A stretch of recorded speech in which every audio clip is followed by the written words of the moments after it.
As you probably heard, and probably from me, I do strategic consulting with people who are dealing with difficult people, absolutists.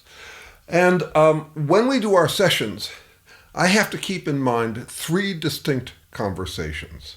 We can have all of them, we need them all, but they are different, and we need to keep that in mind. We need to remember when we're having which of the three conversations. The one that perhaps comes easiest to a client is venting. It's a kind of a cathartic, therapeutic expression of their frustrations, often treated as a kind of supplying of evidence. But with one client in particular, I call it the WTFing. It's where they're saying, what the fuck? Why is this person being this way? They ask rhetorical questions like that. They don't mean them as questions when they're saying them. They're just exasperated. And I would be too in their situation. I understand. I am not condemning venting, and I will let my clients vent as long as they want.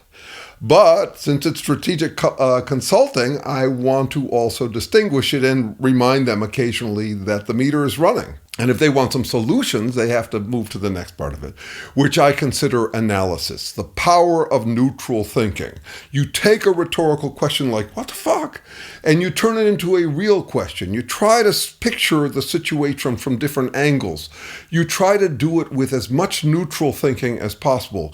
Get away from the righteous indignation that is the heart of that venting about what should happen and what is happening. It can border on scornography, that is the almost pornographic excitement of scorn at the other people. What the fuck?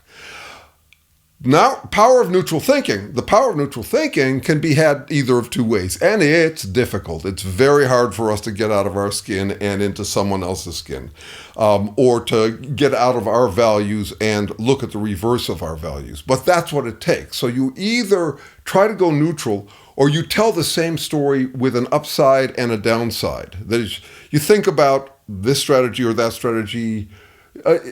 That is, you take different perspectives on it. For example, we use a lot of loaded language when we are cathartic, when we're doing the venting thing.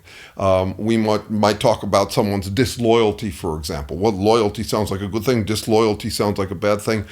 But actually, loyalty is a good or bad thing. So for the power of neutral thinking, sometimes you just simply have to tell the story from opposite angles. Their loyalty is a good thing, their loyalty is a bad thing, and somehow the two versions of it neutralize it. Only then, only after we've done some analysis, am I ready to get strategic, to think about different things we could try. The tendency, the human tendency, is to go straight from venting to strategy. And it's really dangerous. You load your system up with all of your frustration, and then you basically say, why I oughta, and that's not very helpful. If you want to get strategic, you have to do the analysis first. In all my work, I want my analysis to inform my advocacy. I do not want my advocacy to inform my analysis. I don't want it distorted. I'm employing something that you could call the scientific method, but I think of it as much more broad than that. It's the pragmatic method. It's how to be pragmatic. To get what you want, set aside what you want long enough to see what is. And then, better informed, you're more likely to get what you want. That applies in science. We try to employ the power of neutral thinking. I think of science as heavily biased against personal bias.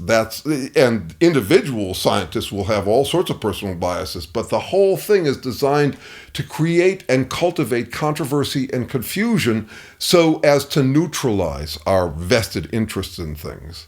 To get what you want, set aside what you want long enough to see what is. There's a Buddhist line about it: truth waits for eyes unclouded by longing.